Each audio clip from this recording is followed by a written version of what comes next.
Praise the Lord, hallelujah, जय मसीह के। कैसे हैं आप? मैं आशा करता हूं कि प्रभु के प्रेम में आप आनंदित होंगे और सुरक्षित होंगे। हालेलुया।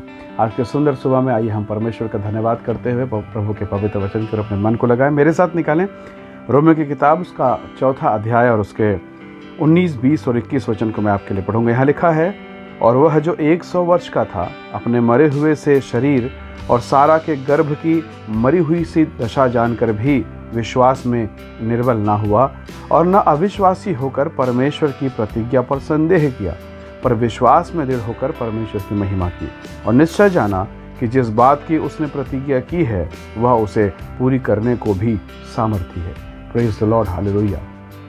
परमेश्वर के लोगों, कुलपति अब्राहम के विषय में इस बात को हम पढ़ते हैं। बाइबल कहती है कि सारा का जो शरीर था वो मानो मरी हुई दशा में थी, अर्थात उसका गर्भ इस प्रकार का स्थिति में आ गया। इस समय वो लगभग 90 वर्ष की अवस्था में है और आप जानते हैं कि उसका शरीर संतान पैदा करने के लिए अब असमर्थ हो चुका है। किसी प्रकार का कोई लक्षण उसके शरीर पर नहीं पाया जा रहा है। इब्राहिम का भी शरीर जो है वो लगभग मरा हुआ सा हो गया। यहाँ पर लिखा है, अगर 19 को पढ़ें, अपने मरे हुए से शरीर और सारा के गर्भ धारण की मरी हुई सी दशा, यानी दोनों का शरीर अब इस काबिल नहीं है। यानी शरीर के भाव से किसी भी रीति से अब वो संतान को जन्म देने के लायक नहीं है। जब इब्राहिम कुछ समय पहले उसने जब हाजिरा से ब्याह किया, तब यहाँ पर लिखा है कि उसका शरीर इस काबिल था और उसने उस काबिलियत पर भरोसा किया और गलत निर्णय लिया और रिजल्ट गलत हुआ। पर अब उसकी मरी हुई दशा है और अब वो परमेश्वर के वचन पर विश्वास करता है। वचन में लिखा है, उसने अपनी मरी हुई दशा को नहीं देखा, अपने शरीर के सिम्टम को नहीं देखा, लक्षण को नहीं देखा। उसने परमेश्वर के वचन पर भरोसा किया। कितनी बार हम डॉक्टर्स के रिपोर्ट को और हमारे शरीर के उतार और चढ़ाव को देखते हैं और बहुत मायूस से हो जाते हैं, बहुत निर्बल, बहुत दुखी। और एक रविवार को जब हम हाथ उठाकर गवाही देखकर मगन होकर नाच रहे हैं, दूसरे दिन हम निराशा में पड़ कर रो रहे हैं। मतलब हमारा विश्वास जो है वो मौसम के समान है। एक दिन उजला बादल और दूसरे दिन काला बादल, फिर तीसरे दिन फिर से उजला और फिर से काला। परमेश्वर के लोगों, क्या आपका और मेरा विश्वास परिस्थिति पर निर्भर है, लोगों की जुबान पर निर्भर है, लोगों के व्यवहार पर निर्भर है, या परमेश्वर के प्रतिज्ञा पर? लूत के बच्चे हो गए, उसकी शादी हो गई, बच्चे हो गए, घराना बदल गया, परिवार टूट के अलग हो गया, पर अभी भी इब्राहिम और सारा परमेश्वर के वचन पर भरोसा किए हुए हैं। और आपको मालूम है कि कैसे परमेश्वर ने अद्भुत आश्चर्य कर्म किए। जब समय पूरा हुआ, परमेश्वर ने 100 साल के इब्राहिम पर अनुग्रह किया, 90 साल के सारा के गर्भ को छूकर उसे आशीष दिया। Praise the Lord, hallelujah. परमेश्वर के लोगों, नहीं मिलने की दशा में भी इब्राहिम ने स्वर्गदूतों की, अर्थात परमेश्वर के दूतों की सेवा की। क्या आज जब आपको आशीष नहीं मिला, क्या आप धन्यवाद देंगे? क्या आप गवाही देंगे? लोग गवाही के लिए नहीं खड़े होते, लोग धन्यवाद देना नहीं चाहते, क्योंकि आज उनकी इच्छा पूरी नहीं हुई। प्रभु के लोगों, यदि आप उस कदर विश्वास में बने रहेंगे तो आपका विश्वास नहीं, स्वार्थ होगा। पर निस्वार्थ आराधना, निस्वार्थ गवाही, वो भाव तब होता है जब हम इब्राहिम के समान कहते हैं कि प्रभु धन्यवाद कि आपने मुझ पर दया किया, मैं आपको जान सका, ये मेरा सौभाग्य है। प्रभु आपके विश्वास को देखता है और जब आप उस पर बने रहते हैं, टिके रहते हैं, आप आशीष को पाते हैं। Praise the Lord, hallelujah.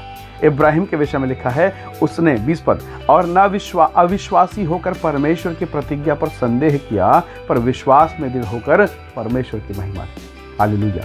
आज आपका शरीर हो सकता है बीमारी में हो, बहुत बार आपने प्रार्थनाएं कराई, बहुत बार आपने प्रेयर किए, बहुत बार आपने उपवास रखा, नथिंग, कुछ नहीं हुआ।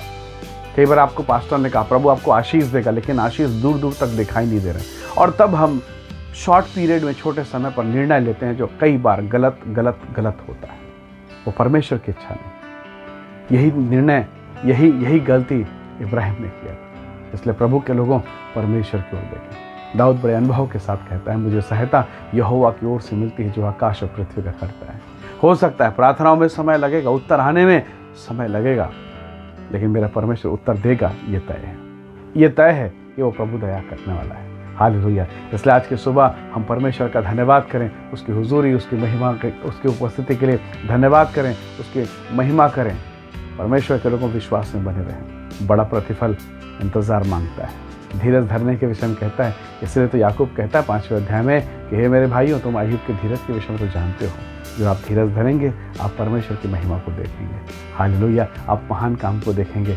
यदि आपने हड़बड़ाहट में विश्वास को खो दिया, डामाडोल कर दिया, आप महिमा को देख नहीं पाएंगे। लाजर जब बीमार हुआ, यीशु को खबर दी गई, प्रभु 2 दिन और ठहर गए। अब तो 4 दिन हो गए लाजर को मरे हुए, और तब यीशु आए। बहनों ने कहा, प्रभु जी यदि आप यहाँ होते तो लाजर नहीं मरता, हमारा भाई नहीं मरता। वो मर गया, अब तो कोई आशा नहीं। प्रभु बताना चाहता, बेटी अगर मैं पहले आ जाता तो लाजर को सर्दी खांसी या जो भी बीमारी था, बस वही मैं चंगा करने वाला कहलाता। परंतु अब मैं उसकी मृत्यु के बाद आया हूँ ताकि मैं तुझे बता सकूँ, मैं मृत्यु को जीतने वाला मृत्युंजय परमेश्वर हूँ, मैं मृत्यु से बढ़कर हूँ। हालेलुया, आपकी दशाएं जब खराब हो रही हैं, घबराना नहीं, हड़बड़ाना नहीं, विश्वास करना, आपका परमेश्वर आपको बेहतर देने वाला है। हालेलुया, आइए दुआ करें। प्रभु आपकी सुबह आपको बेहतर प्रदान करेगा, आपको आशीष देगा। बच्चे सुधर नहीं रहे, पति सुधर नहीं रहे, कोई बात नहीं मेरी बहन, परमेश्वर आपको ब्लेस करेगा। प्रेमी अनुग्रहकारी स्वर्गीय पिता, धन्यवाद आपके महान अनुग्रह और दया के लिए। यहोवा नाम की महिमा इनके जीवन पर होने पाए प्रभु जी। प्रार्थना करते हैं इनके घर, इनके परिवार को ब्लेस करें, आशीष दें प्रभु। और डगमगाती हुई दशाओं में, डगमगाते हुए दौर में आप इनका सहायक बने। हे परमेश्वर, अपनी महिमा, अपनी सामर्थ्य और अपनी कृपा को प्रकट करें। इन्हें आशीष देने पर दया करें, अपनी महिमा से भरें। आज की सुंदर सुबह इनके जीवन के लिए आशीष का कारण होने पाए। धन्यवाद प्रार्थना सुनने के लिए यीशु मसीह के सामर्थ्य नाम से मांगते हैं, आमीन आमीन। प्रभु आप सबको आशीष दे। धन्यवाद इस वीडियो को देखने के लिए। इस वीडियो को दूसरों को भी शेयर करें। आप सबको जय मसीह की। Praise the Lord. हालेलुया।